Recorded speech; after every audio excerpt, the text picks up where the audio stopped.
Alright guys, you've probably looked around your local bike dealerships, online, maybe your local Discord server, whatever it may be. You've probably seen a motorcycle and thought, well, maybe this one little thing, if it was different on it, would make it just that much better. Now, there's a big reason why certain motorcycles don't exist in the marketplace. Maybe it's due to demand, maybe it's due to, maybe they think it's not gonna sell, or emissions, or whatever it may be. But today, we're gonna play Motorcycle God, and we're gonna talk about 9 motorcycles that I wish that existed, but do not. So today, we're gonna be going off into fantasy land, weekends with Yammie here, it's whatever I wanna do, and we're just gonna be talking about bikes that I wish existed in the marketplace, but currently don't really have a place, or probably shouldn't exist, or there's probably a good reason why they don't exist, but whatever, let's just have fun today and let's get into it. So the first bike that I thought of that would be really, really cool if it existed would be a Honda VFR 750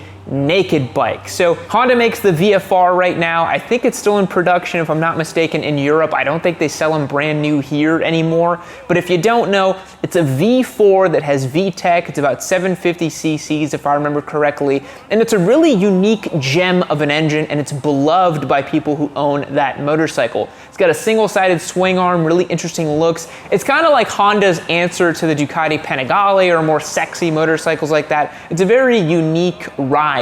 But I think Honda would do really, really well to take that VFR platform and put it into a sport bike chassis, a naked bike, a stumpy, short wheelbase motorcycle that weighs about maybe 420, 430 pounds wet and ready to ride, as opposed to the 550 that the VFR weighs. If you had that soundtrack, the cool looks, the single-sided swing arm, man, that would just be a really sweet motorcycle, especially if it was priced, you know, around maybe $10,000 or $11,000, which we all know Honda would never ever do, but I digress. The second motorcycle on today's list of bikes I wish existed but currently do not is one that may exist in the coming years and already kind of exists in the racing scene. I'm talking about Yamaha's MT-07R. What I would love for Yamaha to do is to take their MT-07 platform and turn it into an RS660 competitor. Now, a lot of folks are talking about how the RS660 is going to be a very competitive machine in Twins Cup racing, and I definitely agree with them there. I think it's going to completely wipe the floor with all the other Twins Cup bikes, but the MT-07 is currently one of the most dominant bikes in the category because people have modified them so extensively. But if Yamaha were to take the MT-07 and turn it into a race bike from the factory, I think it could do very, very, very well. All it would need is an R6 front end, slight tweaks to the MT-07's frame, maybe a rear shock from another race bike or something like that, maybe adjust the swing arm a little bit. It's already got the right set of rubber on it for the 180, 120, 70, 17 setup. And I think that could be a really, really sweet bike if they got it right. The third bike that I wish existed that currently does not, and this is a bit of a weird one because Triumph already makes a bike kind of like this. I would really like to see Triumph make a TÉNÉRÉ 700 competitor using their Bonneville engine. Now, I know that probably strikes you as a bit odd, because why would they do that? Because their adventure touring bikes is the Triumph Tiger, it's got the 3-cylinder, but I really think the compact nature and the general power plant of the Bonneville's engine would suit it really, really well for an adventure / touring style motorcycle. So you would take the liquid-cooled 900cc engine, put it into a lightweight, very tall, very dirt-capable machine, and that would be very, very cool. Give it the cool Triumph, sleek, sexy looks about it, that fit and finish and refinement we've come to expect from the British brand, and I think that could be a bike that could be really, really awesome and fun to ride. There's many times I'm riding around on the street scrambler that we're giving away here on YammieNoob.co, and I wish that it was taller and beefier and more fun and more like my Ducati Scrambler Desert Sled, but a little bit more touring focused. I think that could make it a very, very appealing motorcycle for a lot of people. I would personally love to ride around a motorcycle like that if it existed, but it doesn't.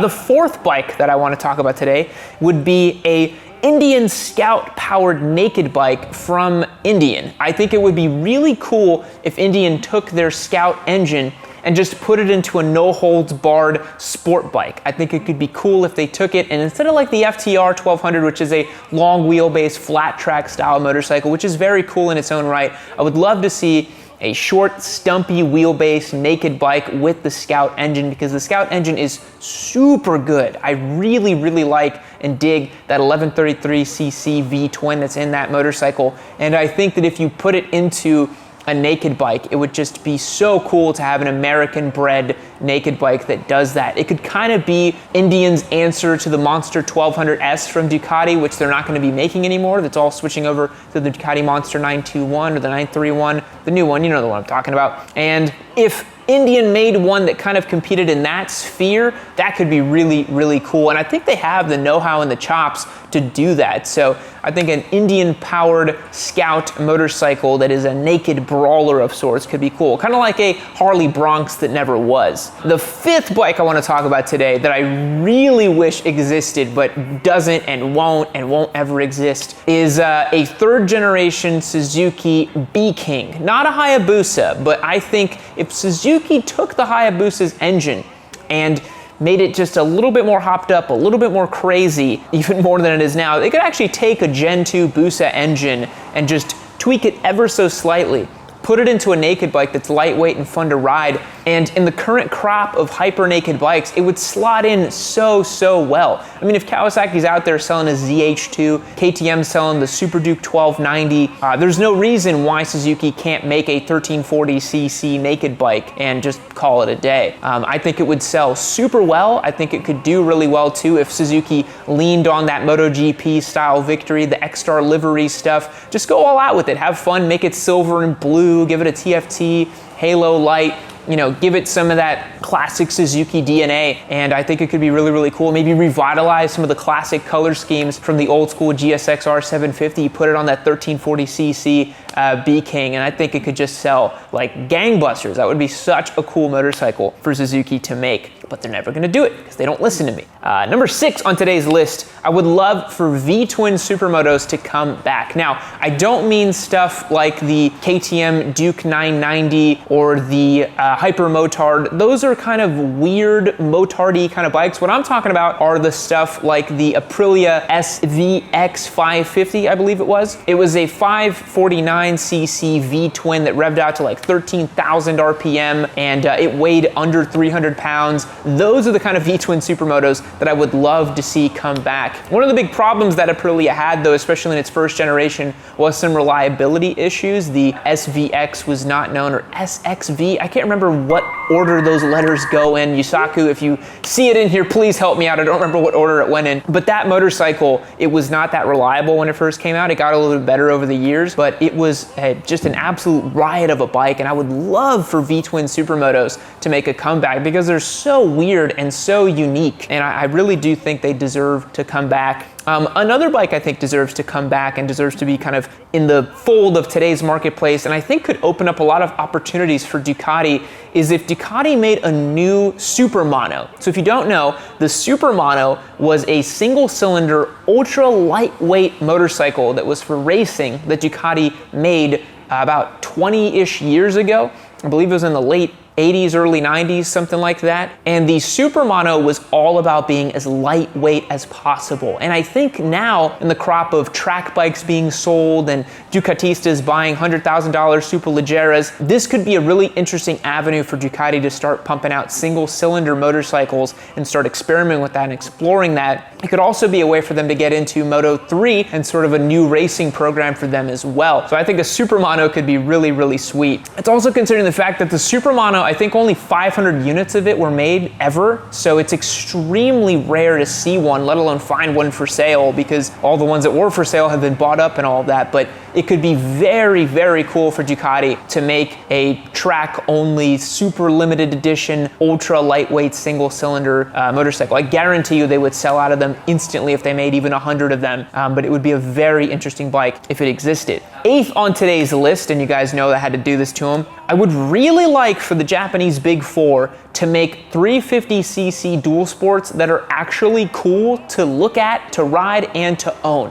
One of the biggest problems with the old 250cc dual sports, especially the WR250, the old CRF 250s, they've bumped it up to 300 now, even the KLX 300 right now, I just think they don't look cool enough, and I think that's a big deal for a lot of people.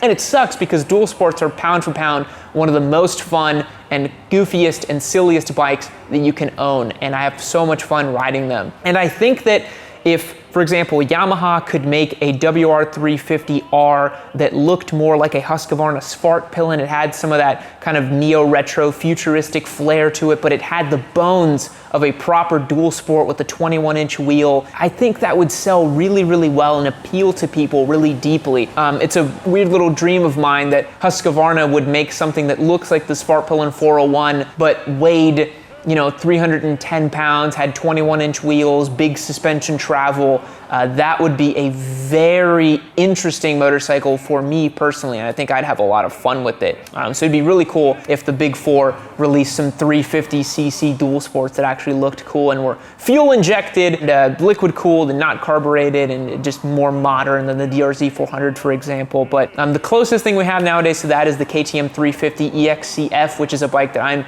very interested in, but probably won't own because I feel like my motorcycle stable is very stable right now, for lack of a better term. And the last bike on today's list is a bit of a weird one if you live in the US and you probably haven't heard of it. It is the MT-01 from Yamaha. So I would love for Yamaha to make a new MT-01. Now the MT-01 is not to be confused with the MT-10 or the FZ-1 from days past. This was a really strange bike. It used a 1670cc V-twin that was air-cooled, big cruiser engine almost. It was still 4 valves, so it actually put out some decent power. I think 90 horsepower and 110 foot-pounds of torque. And it was fitted to a sport bike chassis, so it was basically like some sort of Buell that Yamaha made, because that's all that Buells really were. They were sport bikes that had weird, lumpy, cruisery engines in them. But the MT-01, I think, could make a really interesting case for itself in today's marketplace of hypernakeds as an alternative to the Hair on Fire MT-10s and that kind of stuff. Now, from a branding perspective, Yamaha probably wouldn't want to do an MT-01 right next to an MT-10 on the showroom floor. It would probably get people very confused, so maybe they could call it something else, but a big cruiser engine sports touring style motorcycle would be very, very cool from Yamaha, and I think they just look really awesome. But we actually never got them here in America. They only sold in Europe and in Australia and a lot of places like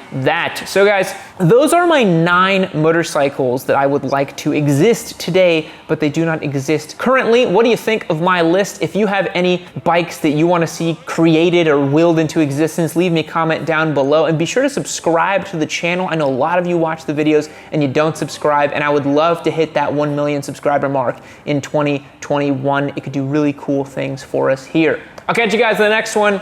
See you later. Wow, look how pretty this is. You know what else is pretty? My beautiful face and this next Yammie Noob video. Click it right over here and check it out for yourself. There's fun memes in it, maybe Hayabusas, maybe some cool stuff. There's only one way to find out. Click that video. Do it now.